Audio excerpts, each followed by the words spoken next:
कहीं दूर एक समंदर था और उस समंदर में एक सेलर जहाज चलाने वाला रहता था।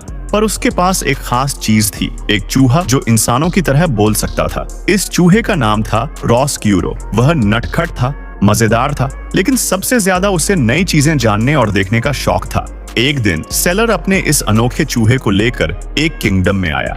उस दिन खास था क्योंकि वहाँ रॉयल सूप डे मनाया जा रहा था। राजा और रानी के लिए खास सूप बन रहा था जिसे बनाने वाला था शाही शेफ, और उसकी मदद कर रहा था एक जादुई जीनी। लेकिन अरे बाप रे, बनते बनते सूप में गलती से वाइन की पूरी बोतल गिर गई। सबको लगा कि अब तो सूप खराब हो गया, और जब इसे छका गया तो निकला दुनिया का सबसे लाजवाब सूप। सभी इस स्वादिष्ट सूप का इंतजार कर रहे थे। रानी जैसे ही इसे पीने वाली थी कि तभी धड़ाम, ऊपर से रॉसक्यूरो सीधा उसके सूप में गिर पड़ा। बचाओ, चूहा चूहा! रानी जोर से चिल्लाई और सदमे में उसे दिल का दौरा पड़ गया, और अफसोस, रानी की वहीं मृत्यु हो गई। राजा गुस्से में तिलमिला उठा। उसने तुरंत आदेश दिया, इस चूहे को पकड़ो और मार दो। बेचारा रॉसक्यूरो जान बचाकर भागा और आखिरकार एक गटर नाली में गिर गया, जहां वह एक चूहों की गुप्त दुनिया में पहुंच गया। यहाँ चूहों की एक पूरी दुनिया थी और उनका लीडर था एक बूढ़ा मगर बेहद खतरनाक चूहा। राजा ने गुस्से में सूप पर भी बैन लगा दिया और शाही शेफ का जीनी भी गायब हो गया। देखते ही देखते पूरे किंगडम में अकाल पड़ गया। कोई बारिश नहीं, कोई खुशहाली नहीं, सब कुछ उदास। इसी बीच चूहों की दुनिया में एक नया बच्चा पैदा हुआ। यह चूहा बाकी चूहों से अलग था। इसके कान खरगोश जैसे बड़े बड़े थे और यह डरता बिल्कुल नहीं था, इसीलिए इसका नाम रखा गया डेथस्प्रो।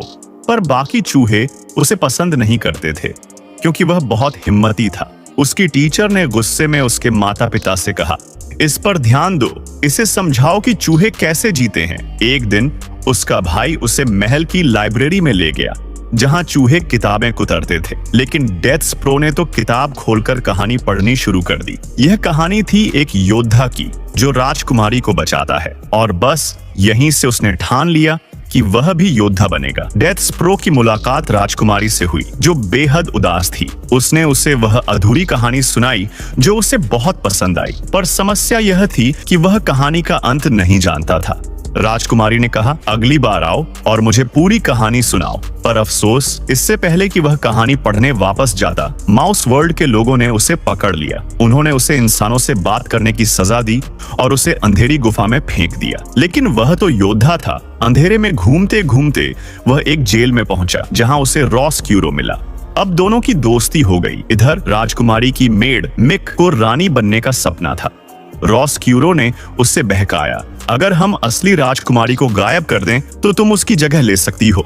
मिक उसकी बातों में आ गई और उसने राजकुमारी को पकड़कर तहखाने में बंद कर दिया। लेकिन रॉसक्यूरो ने उसे भी धोखा दे दिया और खुद राजा बनने का सपना देखने लगा। जब डेथस्प्रो को यह पता चला तो उसने अपनी जान जोखिम में डालकर राजा तक पहुंचने की कोशिश की। लेकिन राजा आज भी शोक में डूबा था और उसने कुछ सुना ही नहीं। अब उसके पास सिर्फ एक ही चारा था, अपने परिवार की मदद लेना। लेकिन परिवार को तो लगा कि वह मर चुका था। बेचारा परेशान होकर टाउन की बेल बजाने लगा ताकि सबको यकीन हो जाए कि वह जिंदा है। उसी समय शेफ को सपने में सब्जियां नजर आईं और जब बेल बजी तो उसने फैसला किया कि अब वह दोबारा सूप बनाएगा। जैसे ही उसने सूप बनाया, उसका जीनी वापस आ गया और पूरे किंगडम से अकाल खत्म हो गया। अब डेथस्प्रो और जीनी राजकुमारी को बचाने निकल पड़े। उधर जंगली चूहों ने राजकुमारी को खाने की तैयारी कर ली थी। लेकिन रॉसक्यूरो को गिल्ट, पछतावा होने लगा। उसने राजकुमारी को बचाने की कोशिश की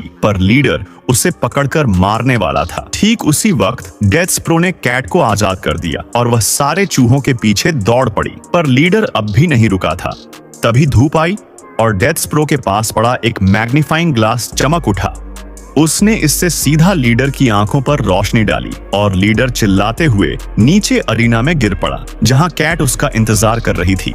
बस कैट ने लीडर को खत्म कर दिया और सबकी जान बच गई। अब राजकुमारी ने रॉसक्यूरो को माफ कर दिया। मिक को उसके असली पिता जेलर मिल गए और वे दोनों गांव में रहने चले गए। राजा ने भी अपनी गलती मानी और रॉयल सूप डे को दोबारा शुरू कर दिया। अब पूरा किंगडम खुश था। डेथस्प्रो अब राजकुमारी का सबसे अच्छा दोस्त बन गया और रॉसक्यूरो वह फिर से समंदर की सैर पर निकल पड़ा, नई जगहें देखने और इस तरह हमारी मजेदार, रोमांचक और दिलचस्प कहानी खत्म होती है।